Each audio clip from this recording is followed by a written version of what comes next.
Terima kasih rekan-rekan telah bergabung di channel ini, channelnya para tenaga honorer dan P3K. Nah, rekan-rekan sekalian, video kali ini kita akan membahas terkait dengan progres atau tahapan pembahasan rancangan Undang-Undang Aparatur Sipil Negara, di mana dokumen rancangan undang-undang ini salah satunya adalah mengatur persoalan penanganan tenaga honorer yang besar kemungkinan akan diangkat menjadi P3K. Informasi selengkapnya silakan disimak dan ditonton secara lengkap video ini agar rekan-rekan sekalian bisa menerima informasi secara utuh dan menyeluruh. Nah, rekan-rekan sekalian, rancangan undang-undang tentang perubahan atas Undang-Undang Nomor 5 Tahun 2014 tentang aparatur sipil negara saat ini memang tengah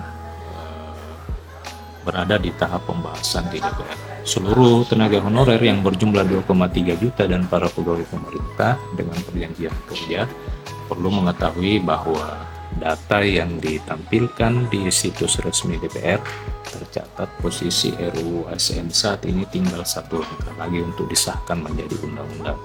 Jadi memang rekan-rekan dari situs resmi Dewan Perwakilan Rakyat Republik Indonesia dokumen rancangan undang-undang tentang perubahan undang-undang aparatur sipil negara yang mengatur terkait dengan tenaga honorer dan P3K ini sesuai yang ditampilkan di situs resmi DPR tercatat posisi RUU ASN saat ini hanya menyisahkan satu langkah lagi untuk dapat disahkan menjadi undang-undang.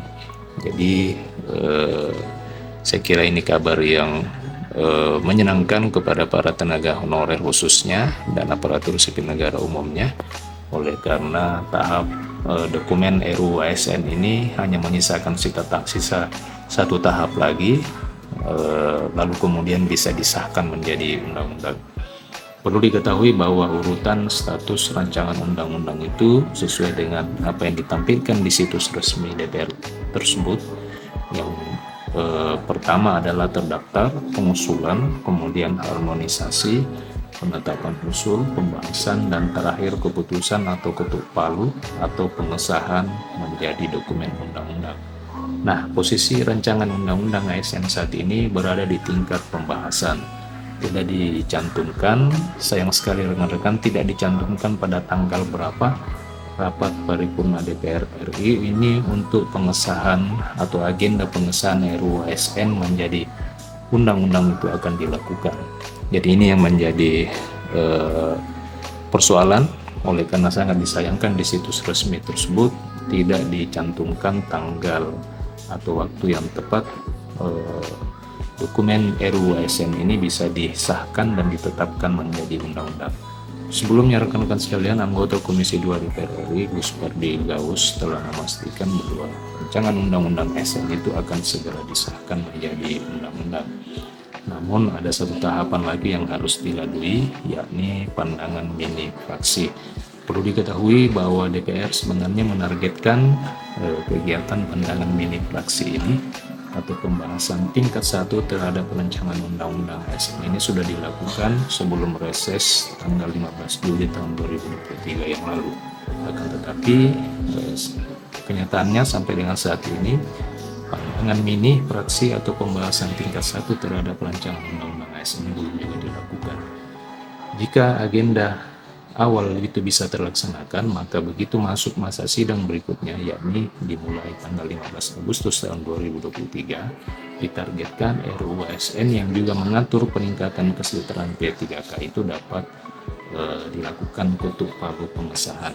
Hal tersebut bisa diketahui rekan-rekan sekalian dari situs resmi DPR RI. Silakan rekan-rekan bisa mengunjungi situs resmi dprri.go.id, di mana di situs tersebut disebutkan bahwa posisi pembahasan rancangan undang-undang ASN ini per 13 Juli 2023 adalah sedang proses pembicaraan tingkat 1 di Komisi 2. Seperti disampaikan Gus Pardi Gaus bahwa tahapan pandangan mini fraksi belum dilakukan oleh karena bertepatan dengan masa reses yang dilakukan oleh anggota DPR. Dengan demikian, para P3K dan para honorer harus memahami bahwa masih ada satu tahapan lagi sebelum RUU ASN ini dibawa ke rapat paripurna DPR, yakni pandangan mini fraksi.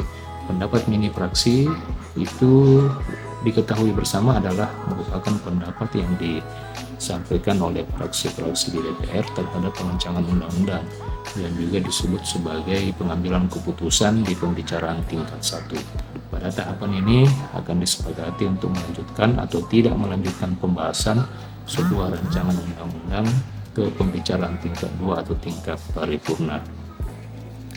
Jadi rekan-rekan sekalian, ternyata pandangan fraksi ini itu bisa menghasilkan kesepakatan dilanjutkan atau tidak dilanjutkannya pembahasan suatu rancangan undang-undang ke tingkat pembicaraan tingkat 2 atau tingkat paripurna. Jadi memang agak riskan di sini rekan-rekan, jangan sampai rancangan undang-undang ini kembali tidak disetujui untuk dilakukan pembahasan tingkat paripurna. Jadi kita semua harus berdoa saja semoga rancangan undang-undang ini bisa disetujui untuk dilakukan pembicaraan di tingkat 2 atau tingkat paripurna.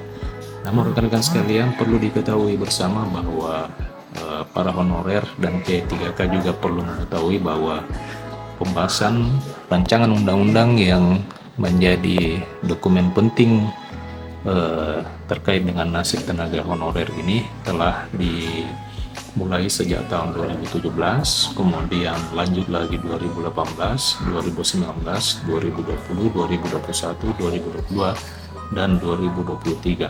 Betapa banyak anggaran yang telah habis untuk membahas satu dokumen rancangan undang-undang tentang perubahan undang-undang aparatur sipil negara ini.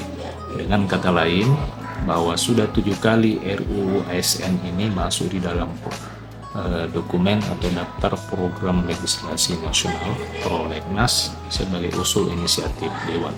Kan tetapi hingga di akhir masa periode para anggota DPR RI ini belum juga bisa disahkan.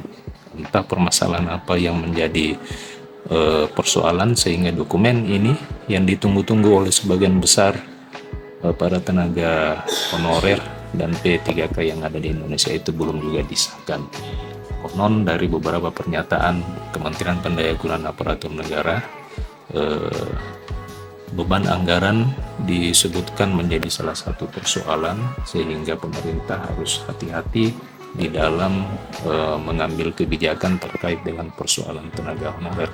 Betapa tidak sesuai apa yang dikatakan oleh Menpan bahwa 2,3 juta tenaga honorer ini apabila seluruhnya diangkat menjadi aparatur sipil negara, maka dapat dipastikan akan menyebabkan kondisi atau menyebabkan beban anggaran yang begitu berat bagi anggaran pendapatan belanja negara maupun APBD. Nah, rekan-rekan sekalian, demikian gambaran tahapan RUU ASN sebagai salah satu dokumen yang membahas terkait dengan penanganan nasib tenaga honorer. Semoga video ini bermanfaat. Terima kasih, sampai jumpa di video berikutnya.